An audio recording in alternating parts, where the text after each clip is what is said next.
In this video, we will be covering the Jainism and Buddhism chapter of the Tamil NCERT. And today we'll be covering Jainism. 6th century BC is considered as a wonderful century in the history because the great thinkers like Buddha, Mahavira, Herodotus, Zoroaster, Confucius, Lao Tse, they lived and preached their ideas in this century. Now, what were the causes for the rise of Jainism and Buddhism? What was the demand for this new religion? Because the reasons are as follows. There was religious unrest in India. Prevalence of complex rituals and sacrifices were there. These complex rituals and sacrifices which were advocated in the later Vedic period, they were not acceptable at all by the people. Sacrificial ceremonies, they were too expensive, and superstitious beliefs as well as mantras confused people. Teachings of the Upanishads, they were highly philosophical in nature and not easily understood. There was the prevalence of rigid caste system, that is, the interchange of the varnas was not allowed. Growth of trade, it led to the improvement in the economic status of Vaishyas. They wanted their social upliftment. But this orthodox varna system, which was prevalent in the later Vedic period, it did not allow the Vaishyas to move higher in the social hierarchy. Then it was the Kshatriyas who resented the domination of the priestly class. So these all indicate that there was the need of a simple, short, intelligible way to salvation for all the people, and this demand was fulfilled by the teachings of Buddha and the Mahavira. So let's begin with this Jainism. The life of Vardhaman Mahavira was in he was born in 539 BC and he died in 467 BC. He was the 24th Tirthankara. He was born at Kundagram near Vaishali to the Kshatriya parents Siddharth and Trishla, head of the Gyatrika Kshatriyas. He was married to Yashoda and their daughter name was Anojja. At the age of 30, he became ascetic and he wandered for 12 years. At the 13th year of penance, he attained the highest spiritual knowledge at the banks of the river Rijupalika under the sal tree, and after that he was known as Mahavira or Jin. Next, he preached his doctrine for 30 years. Means at the 13th year at the 13th year of penance, he has attained this Kavalya, and after that he preached his doctrine for 30 years and died at the age of 72 near Rajgre at Pava. Now his teachings. The first thing is entire world is animated and have life.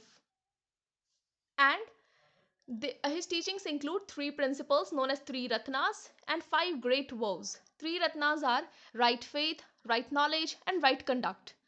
Now, right faith is that you believe in the teachings of the Jainism. Right knowledge is acceptance of the theory that there is no God and the world is existing without a creator, and all the objects, whether living, non-living, they all possess a soul, and the living and the non-living, they are related to each other because of their karmas. Now the five great vows are not to injure life, non-violence, not to lie, satya or truth, not to steal, astya or acharya, not to acquire property, aparigrah, not to lead immoral life. Now, as I said, both animate and inanimate means living and non-living. They have souls, they have various degree of consciousness, they feel the pain and they possess life. So he rejected the authority of Vedas, objected to the Vedic rituals, and considered practice of agriculture as sinful because there are microorganisms in the soil, and because of the agriculture, those microorganisms will be killed or harmed, etc. Then practice of starvation, nudity, and other forms of self-torture form the part of the Jainism. Cycle of birth and rebirth is shaped through the karmas. Now, spread of Jainism. He organized, that is Vardhaman Mahavira, organized the Sangh to spread his teachings, and in his Sangh, both men and women were there, that he admitted both men and women in his Sangh. And after this, the Jainism spread rapidly in western India as well as Karnataka. Now, Chandragupta Maurya, Kharvela of Kalinga, the Gangas, the Kadambas, the Chalukyas, and the Rashtrakutas, they all patronized Jainism. Now, they occurred the famine in the Ganges Valley, and after that, Chandragupta Maurya, along with the Bhadrabahu, came to the Shravanbel Gola in Karnataka and performed Sallekhana there, and Chandragupta Maurya died of Sallekhana. Then Sthul Bahu stayed in the North India. So while he was staying in the North India, Sthul Bahu changed the code of conduct for the monks, which led to the division in the Jainism, that is Swetambaras and Digambaras. So Swetambaras followed only four vows, and Digambaras all five vows. Now, uh, this is the we can say the stages to achieve the status of Kavalya. So first of all, this is your soul, and there this is the coming of the evil thoughts or the evil karmas towards your soul. So the evil karmas are violence, untruth, stealing. So these evil karmas are coming towards your soul, and after that bandhan take place, that is binding of the evil thoughts or karmas with the soul, and after that you are trapped in the cycle of birth and rebirth. In order to get the freedom from the cycle of birth and rebirth, there are five vows and three ratnas. These five vows and three ratnas are complementary to the eightfold path of the Buddhism. So these three ratnas are right faith, right knowledge, and right conduct, which we had discussed few minutes before. So five vows are ahimsa, non-violence, satya or truth, asteya, aparigrah, brahmacharya. Brahmacharya is basically to observe the continence, and this brahmacharya was added by the Mahavira.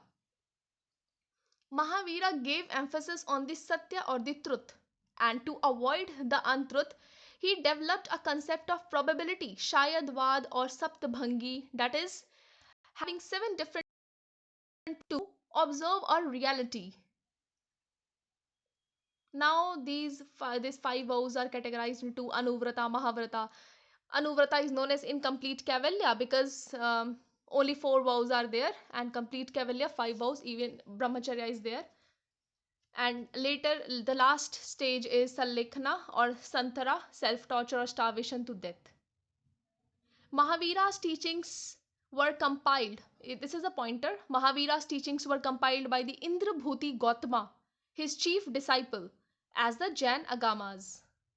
Now, the first Jain council was organized by Sthul Bahu at Patliputra. So it was organized by Sthul Bahu at Patliputra. He was the leader of Swetambaras, and in the beginning of 3rd century BC it was conducted. The second Jain council was held at Vallabhi, Gujarat region in 500 AD, and it was organized by Devardhi. And in the second Jain council, the final compilation of the Jain literature, 12 Angas, took place. So in the next video, we'll be doing this Buddhism. So if you find this video helpful, please like. Thank you.